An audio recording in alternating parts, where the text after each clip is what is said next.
మీ ఎలాంటి వ్యాపార ప్రకటనలకైనా వెంటనే మా ఛానల్ సంప్రదించండి. యా కుక్షి వివరే కృత్వా స్వయం రక్షతి సర్వతః నమామి జననీం దేవీం పరాం ప్రకృతి రూపిణీం కృచ్ఛేన మహతా దేవ్యా ధారితోహం యథోదరే తత్ప్రసాదాత్ జగద్దృష్టం మాతర్నిత్యం నమోస్తుతే పృథివ్యా యాని తీర్థాని సాగరాదీని పర్వతః వసంతి యత్ర తాం నౌమి మాతరం భూతిహేతవే. మాతృదేవో భవ పితృదేవో భవ. ఇప్పుడు మనము జూన్ నెల 2026 సంవత్సరంలో గోచార ఫలితాలు ద్వాదశ రాశుల వారికి ఏ విధంగా ఉంటాయో తెలుసుకునే ప్రయత్నం చేద్దాము. అది కూడా సశాస్త్రీయంగా. ఇందులో నా కల్పనను కానీ మిమ్మల్ని ఇంప్రెస్ చేయడానికి అబద్ధాలు కానీ కోతలు కొయ్యటం ఉంటారు మామూలుగా వాడుక పదంలో, అలాంటివి ఏమీ ఉండవండి. శాస్త్రం ఎంతవరకు చెప్పిందో అంతవరకు మాత్రమే చెప్తాం. మిమ్మల్ని ఇంప్రెస్ చేయడానికి కానీ లేదా మిమ్మల్ని బాధ పెట్టేసి భయపెట్టేసి ఏవో జపాలు తపాలు చెయ్యాలి అనేటటువంటి తాపత్రయం కూడా ఏమీ లేదు. శాస్త్రం ఎంతవరకు అంతవరకు మనం చెప్పడం జరుగుతుంది. ఇది కేవలం గోచారం మాత్రమే. దీని ఫలితం ఒక 10 to 15% ఉంటుంది. నిష్ణాతులైన వారు చెప్తే, మామూలుగా ఏదో సగం సగం తెలుసుకుని చెప్తే అది ఎంత పర్సెంటేజ్ ఉంటుందో భగవంతుడికే తెలియాలి. కాబట్టి మిగతాదంతా కూడా వ్యక్తిగత జాతకం మీద ఆధారపడి ఉంటుంది. కాబట్టి మీ దగ్గర మీ తాలూకు date of birth, time of birth, place of birth ఇట్లాంటివన్నీ ఉన్నట్టయితే వ్యక్తిగత జాతకం రాయించుకోండి. అది 100కి 75% జరుగుతుంది. ఇంకా 10%, 15% ఆ భగవంతుడి చేతిలోనే ఉంటుంది. అంచేత దీనికి మీరు ఏదో ప్రిఫరెన్స్ ఇచ్చేయక్కర్లేదు. ఈ యూట్యూబ్లో చూసి చాలామంది ఫోన్ చేస్తున్నారు. చాలామంది గురువుగారు మీరు ఒక్కరేటి చెప్తున్నారు, అందరూనేమో ఏదో నీకు లక్షలు వస్తాయి, కోట్లు వస్తాయి. ఏమీ రావు నాయన, నీకు కోటి రాదు, లక్ష కూడా రాదు.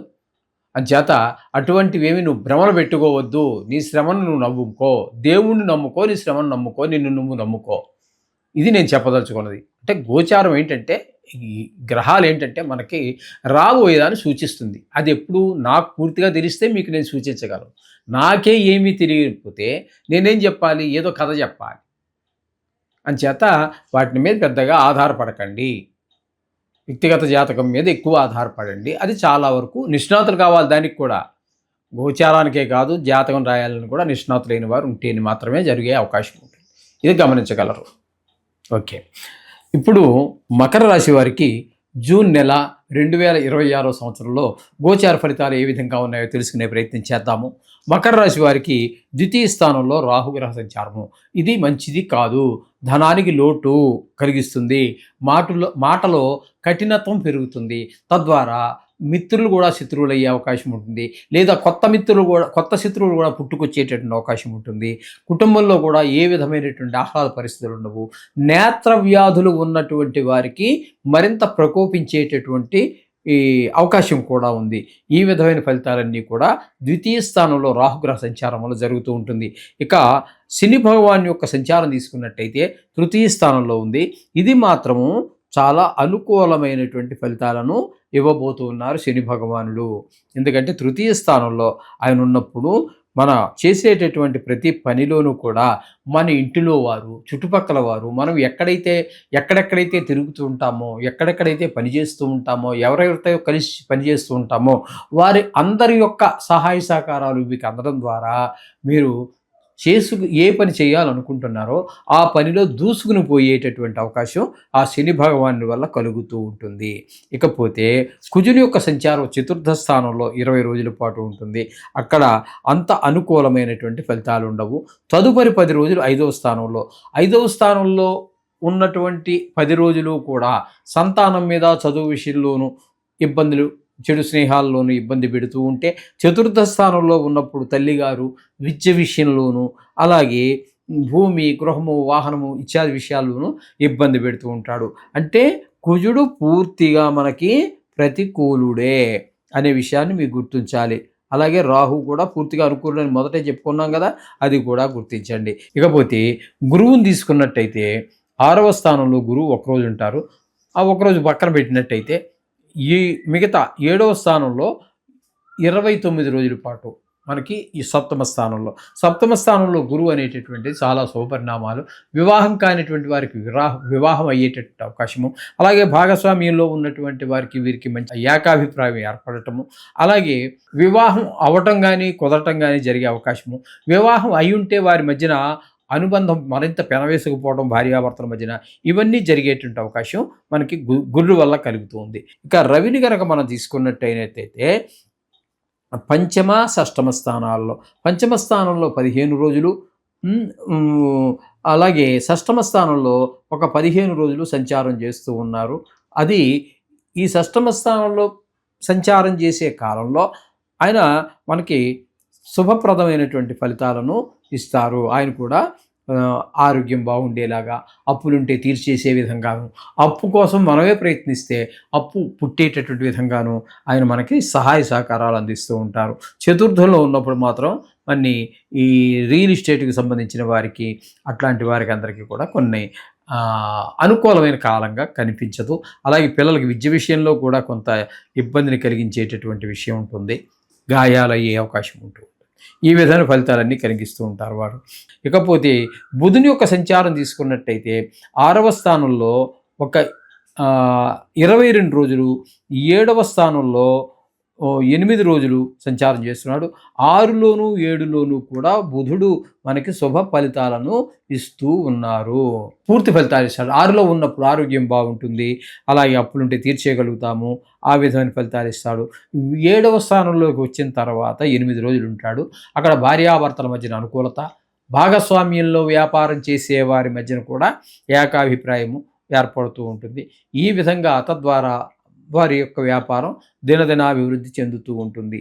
ఇకపోతే శుక్రుని వల్ల తీసుకున్నట్టయితే శుక్రుడు 6వ స్థానంలోను 7వ స్థానంలోనూ సంచారం చేస్తున్నారు. ఈ 2 స్థానాలలోనూ కూడా శుక్రుడు మనకు ప్రతికూలమైన ఫలితాలే ఇస్తాడు. 6వ స్థానంలో ఉన్నప్పుడు కొన్ని రోగాలు అవి వచ్చే అవకాశం ఉంటుంది, అప్పు కావాలంటే దొరకదు, డబ్బులకి ఇబ్బంది పడేటట్టు పరిస్థితి ఉంటుంది. 7వ స్థానంలోకి వచ్చాక భార్యతోటి కొంచెం గొడవలు అయ్యే అవకాశం ఉంటుంది. అలాగే జాయింట్ వ్యాపారం చేసే వారి మధ్యన కూడా అభిప్రాయ భేదాలు ఏర్పడడానికి అవకాశం ఉంటుంది శుక్రుడు వలన. ఈ మకర రాశి వారికి 8వ స్థానంలో కేతుగ్రహ సంచారం జరుగుతున్నది. కేతుగ్రహ సంచారం 8వ స్థానంలో ఆయుస్థానంలో సంచారం అనేది శుభ పరిణామంలో కలుగజేయదు. ఏదో పెద్ద దుఃఖము వస్తుంది మనకి, అదే మన బంధువులు ఎవరో చనిపోయారనో, ఆప్తమిత్రులు చనిపోయారనో, అటువంటి పెద్ద ఇది జరిగే, కొంతమందికి కళత్ర పీడ కూడా జరిగే అవకాశం ఉంటుంది. అలాగే కొంత హఠాత్తుగా ధన నష్టం జరిగేటువంటి అవకాశం ఉంటుంది. కొన్ని సందర్భాలలో అవమానాలు పాలైపోవటం జరుగుతూ ఉంటుంది, పరాభవాలు ఇవన్నీ జరుగుతూ ఉంటాయి. కొంతమందితో అనవసరమైనటువంటి కలహాలు, మీరు ఎంత మంచిగానో పొండి కలహాలు జరిగేటువంటి అవకాశం కూడా వాళ్ళు తప్పుగా అర్థం చేసుకుంటూ ఉంటారు. దాని ప్రభావం, కేతుగ్రహ ప్రభావం అలా ఉంటుందన్నమాట. ఆ విధంగా 8వ స్థానంలో కేతుగ్రహ సంచారం కూడా అంత దుష్పరిణామాలన్నీ ఏర్పడుతూ ఉంటుంది. అందుచేత ఈ విధమైన ఫలితాలన్నీ కూడా మనం ఈ మకర రాశి వారికి చెప్పుకోవాలి. ముఖ్యంగా వీరికి కుజుడు, రాహువు, శుక్రుడు, అలాగే కేతువు కూడా బాగలేరండి.